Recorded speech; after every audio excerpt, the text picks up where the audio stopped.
अमित बड़े से रेस्टोरेंट में काम किया करता था। अमित का काम बहुत अच्छा चल रहा था और बहुत कम दिनों में उसकी पोस्ट भी बढ़ गई थी। पर ये सब कुछ उसके कलीग को पसंद नहीं आता और वो विनोद को रेस्टोरेंट से निकालने के लिए उस पर चोरी का इल्जाम लगा देता है। अमित, मैंने कभी सपने में भी नहीं सोचा था कि तुम रेस्टोरेंट में चोरी करोगे।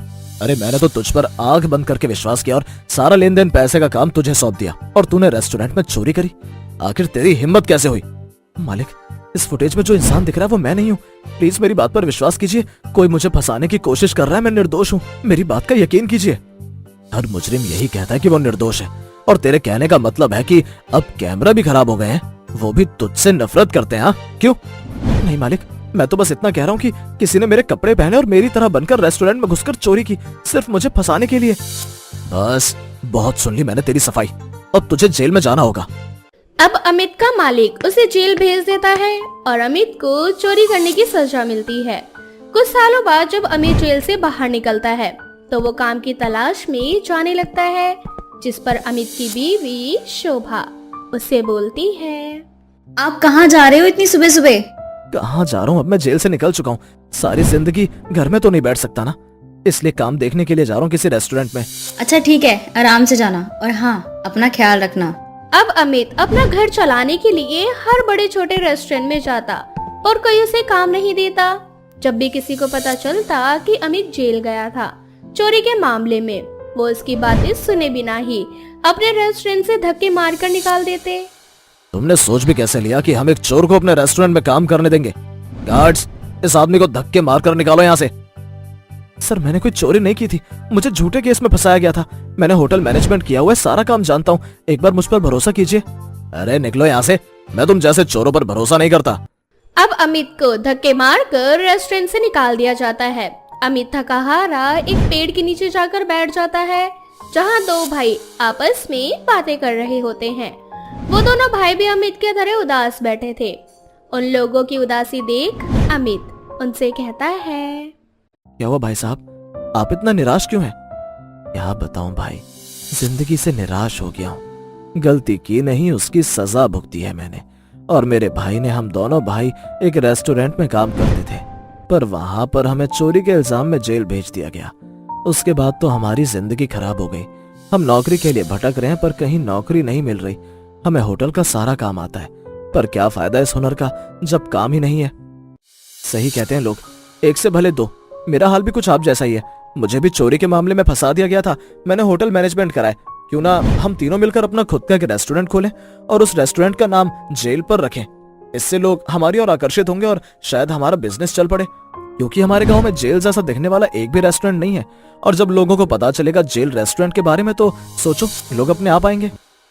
क्योंकि शिव, अमित और विक्रम तीनों ने ही जेल की हवा खाई थी, इसलिए उन तीनों को पता था कि जेल का स्ट्रक्चर कैसा होता है। अब तीनों अपनी जमीन को गिरवी रखकर अपना खुद का एक छोटा सा जेल रेस्टोरेंट खोलते हैं। आप तीनों ने अपनी जमीन गिरवी रख के एक रेस्टोरेंट तो खोल लिया, लेकिन आपने ये सोचा है कि अगर कहीं रेस्टोरेंट नहीं चलता है तो हमारे सर से छत भी छिन सकती है।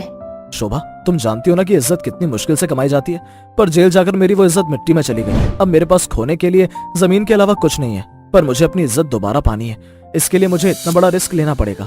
अरे हमने कभी किसी का बुरा नहीं किया, लेकिन पता नहीं क्यों मुझे ऐसा लगता है कि भगवान हमसे नाराज हैं और हमारे साथ कुछ भी अच्छा नहीं हो रहा। अरे शोभा, निराश क्यों होती हो? सब ठीक होगा, भगवान बस हमारी परीक्षा ले रहा है। अमित शोभा को तो समझा देता है, पर वो खुद भी अंदर ही अंदर टूट रहा होता है। अब इसी तरह से एक हफ्ते बीत जाते हैं, पर अब तक उनके रेस्टोरेंट में कोई भी ग्राहक नहीं आता। ऐसे ही एक दिन अमित के जेल में एक साधु महाराज आते हैं ग्राहक के रूप में।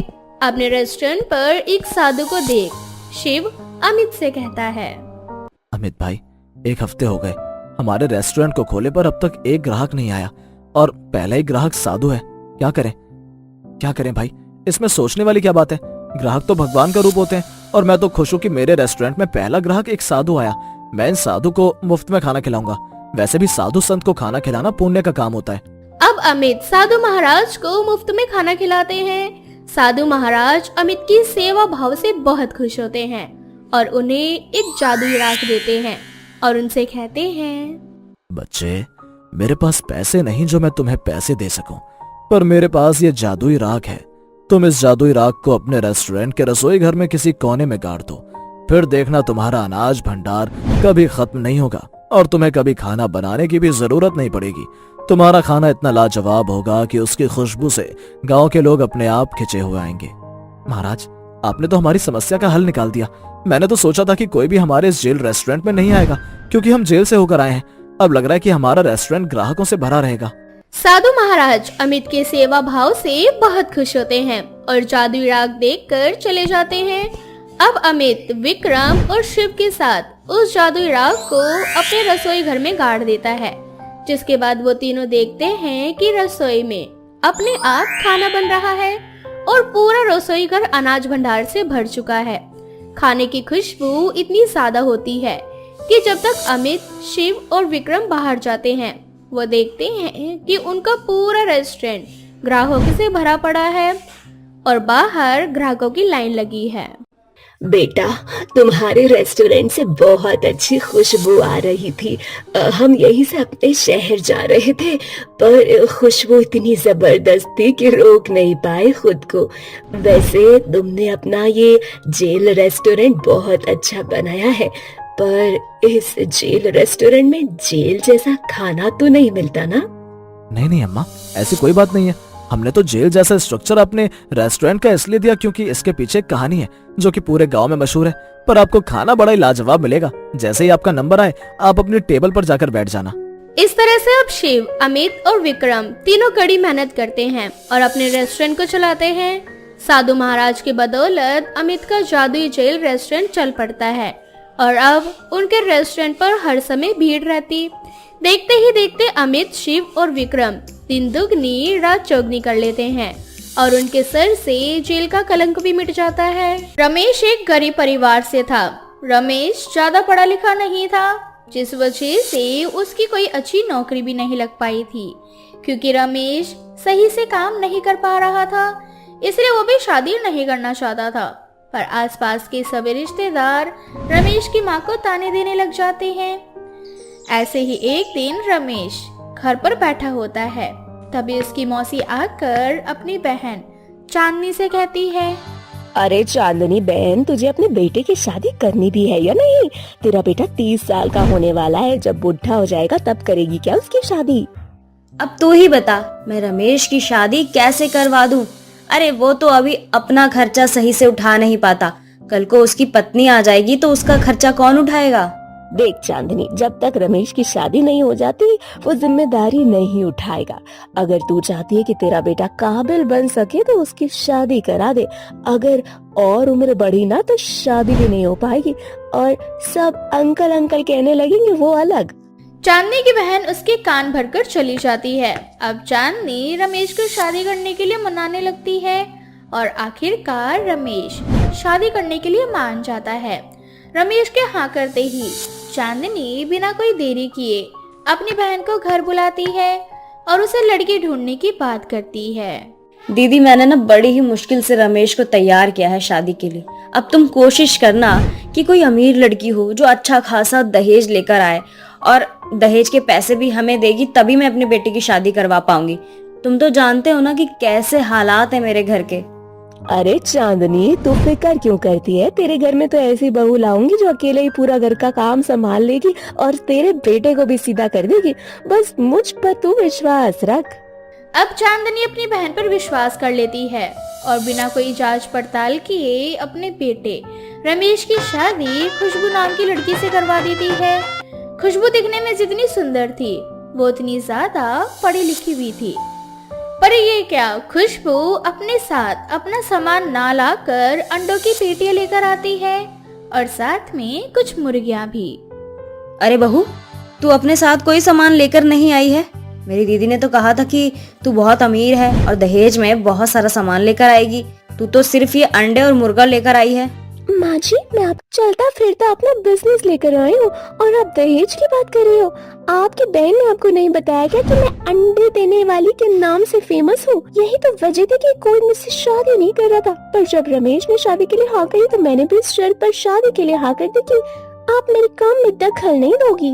क्या? अंडे देने वाली? इसका मतलब ये अंडे तूने दिए हैं बहू? अरे नहीं माँ जी, भला कोई इंसान अंडे दे सकता है क्या? अरे अंडे तो मेरी मुर्गियाँ देती है। बस मेरा बिजनेस अंडे देने वाली के नाम से, सब मुझे इसी नाम से जानते हैं। और देखो अब तो मैं घर के बाहर भी पोस्टर लगा चुकी हूँ ताकि कल से मेरे घर पर यहाँ पर भी अंडे लेने वालों की भीड़ जमा हो जाए। वैसे भी माँ जी, संडे हो या मंडे, रोज खाओ अंडे। इतना बोलकर खुशबू अपने सारे अंडे घर में रखवा देती है। चांदनी एक शाकाहारी औरत थी। अपने घरों में अंडे का व्यापार देखकर उसका सर घूमने लगता है और वो अपनी बहन से इस बात के लिए नाराज हो जाती है। दीदी, तुमने ना ये बिल्कुल भी सही नहीं किया। तुम तो जानती हो ना कि मैं शाकाहारी हूँ और तुम मेरे सर पे ये अंडे देने वाली बहू लेकर आ गई हो।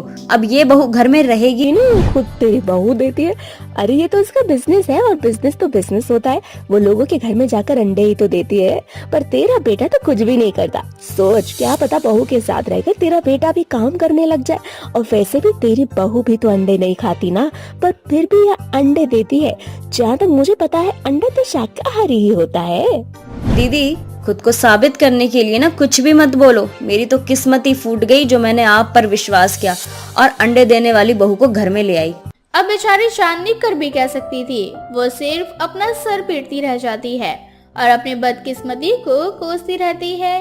अब अगले दिन जब चांदनी की आंख खुलती है तो वो देखती है कि उसकी बहू घर में नहीं है। अपनी बहू को घर में ना पाकर वो डर जाती है और आसपास के लोगों से अपनी बहू के बारे में पूछने लगती है। बहन, क्या तुमने मेरी बहू को कहीं देखा है? कल ही मेरे बेटे से उसकी शादी हुई थी और आज मेरी बहू लापता हो गई है। चांदनी बहन, तुम्हारी बहू की तो मुंह दिखाई भी नहीं हुई है। भला फिर मैं कैसे बताऊं मैंने तुम्हारी बहू को देखा या नहीं।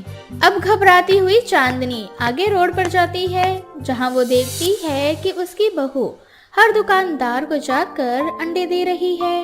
चाचा जी, यही पास में मेरा घर, और मुझे तो आप जानते होंगे ना, मैं खुशबू अंडे देने वाली। मेरे अंडे बिल्कुल फ्रेश होते हैं, बिल्कुल ताजे ताजे। और एक राज की बात बताऊं मैं आपको, देसी अंडे दूंगी मैं, वो भी औरों के दाम से थोड़ा सस्ता। अपनी बहू को दुकानदारों को अंडा देता देख चांदनी को याद आता है कि उसकी बहू अंडे देने वाली है जिसका बिजनेस है। अब चांदनी घर जाती है और जब खुशबू घर आती है तो चांदनी उसे उसके इस काम को ना करने की सलाह देती है। देख बहू, तू अपने शहर में अंडे देने वाली के नाम से फेमस है और यहाँ कोई तुझे नहीं जानता कि तू अंडे देने का काम करती है। इसीलिए ये बिजनेस छोड़ कर ना कुछ और कर ले ताकि मेरा बेटा भी तेरा हाथ बटा सके। माफ करना माँ जी, अपने घर वालों और समाज से लड़कर मैंने ये काम शुरू किया था, इसलिए अब आपके कहने पर मैं ये काम रोक नहीं सकती। अगर आपको मेरे अंडे देने से इतनी प्रॉब्लम है तो आप इस घर से जा सकती हैं। क्या कहा तूने कि मैं इस घर से चली जाऊँ? ये मत भूल कि ये मेरा घर है। चांदनी अपनी बहू पर गुस्सा होती है पर खुशबू अपनी सास की किसी भी बातों पर ध्यान नहीं देती। अब इसी तरह से कुछ दिन बीत जाते हैं और खुशबू अंडे देने वाली बहू के नाम से फेमस हो जाती है। अरे चांदनी बहन, तुम्हारी ही बहू अंडे देने का काम करती है ना, उसको बोलो ना हमारे घर में भी अंडे दे दिया करे। चांदनी किसी भी बातों का कोई जवाब नहीं देती और गुस्से में वहाँ से चली जाती है। इसी तरह से कुछ दिन बीत जाते हैं और एक दिन चांदनी के घर पर कुछ कर्जदार आते हैं। अरे चांदनी बहन, तुम्हारा बेटा निकम्मा ही बैठा रहेगा। चुपचाप से हमें हमारे पैसे दे दो। अगर तुमने इस महीने हमें हमारे पैसे नहीं दिए तो हम तुम्हें तुम्हारे घर से निकाल देंगे। भूलना मत, अपने बेटे की पढ़ाई के लिए तुमने अपना घर हमें बेच दिया था और उस दिन के बाद से आज तक तुम अपने ही घर में किराए पर रह रही हो। कर्जदारों की धमकी सुनकर खुशबू बाहर आती है और कर्जदारों के हाथों में अंडा देकर उनसे कहती है, माँ जी का बेटा भले कोई काम नहीं करता पर उनकी बहू का अंडे देने का बिजनेस है। अंडे तो तुम खाते ही होगे, इसीलिए संडे हो या मंडे जब दिल करे आकर मुझसे ले जाना अपने अंडे। अपना एड्रेस बता दो, मैं ही आकर अंडे दे दिया करूंगी, या फिर बदले में तुम्हें भी इस घर का किराया माफ करना होगा। और अगर तुमने ऐसा किया तो मैं तुम्हारे सर पर इतने अंडे फोड़ूंगी कि कौन सा दिन चल रहा है ये भूल जाओगे। इतना बोलकर खुशबू अब तक जितना भी किराए का पैसा बना था वो सारे कर्जदारों को दे देती है। अब चांदनी को अपनी गलती का एहसास होता है और वो फिर कभी अपनी बहू को अंडे देने के काम को बंद करने के लिए नहीं कहती। प्रिया एक अच्छे घर से थी। प्रिया को अपने घर में किसी भी चीज की कमी नहीं थी। पर कॉलेज में प्रिया आनंद नाम के एक लड़के से प्यार करती थी और आनंद गांव का रहने वाला था। ऐसे ही एक दिन प्रिया कॉलेज में आनंद से मिलती है और आनंद प्रिया से कहता है, कॉलेज की कुछ दिनों की छुट्टियां पड़ रही हैं, इसलिए मुझे गांव जाना पड़ रहा है। मैं तुम्हें फोन करता रहूंगा। तुम गाँव क्यों जा रहे हो?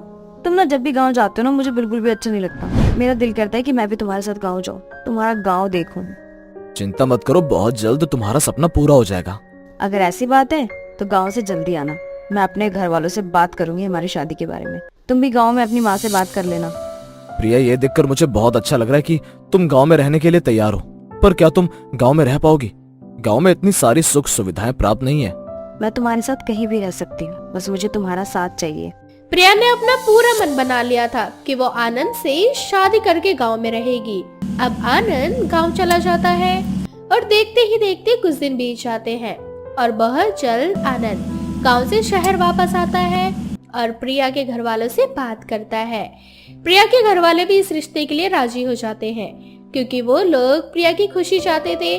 बहुत जल्द देखते ही देखते प्रिया और आनंद की शादी हो जाती है। शादी के बाद प्रिया अपने ससुराल गांव में जाती है, जहां वो देखती है कि उसका ससुराल काफी गरीब है।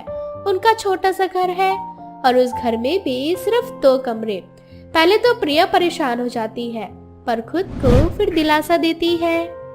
प्रिया शांत हो जा, घबरा मत, समय सब कुछ सिखा देता है। क्या हुआ अगर तेरे ससुराल वाले गरीब हैं? तू भी तो समय के साथ साथ सब कुछ सीख जाएगी ना। माफ करना, मैंने तुम्हें बताया नहीं कि हम इतने ज्यादा गरीब हैं। मुझे डर था अगर मैं तुम्हें अपनी गरीबी के बारे में बता देता तो शायद तुम मुझे छोड़ देती या तुम्हारा प्यार कम हो जाता। आनंद, मेरा प्यार तुम्हारे लिए कभी कम नहीं हो सकता, क्योंकि मैं तुम्हें दिल से प्यार करती हूँ, दौलत से नहीं। प्रिया सिर्फ प्यार के लिए हंसते हंसते सारी परेशानियों का सामना करने के लिए तैयार हो जाती है। अब अगली सुबह शौचालय जाना था।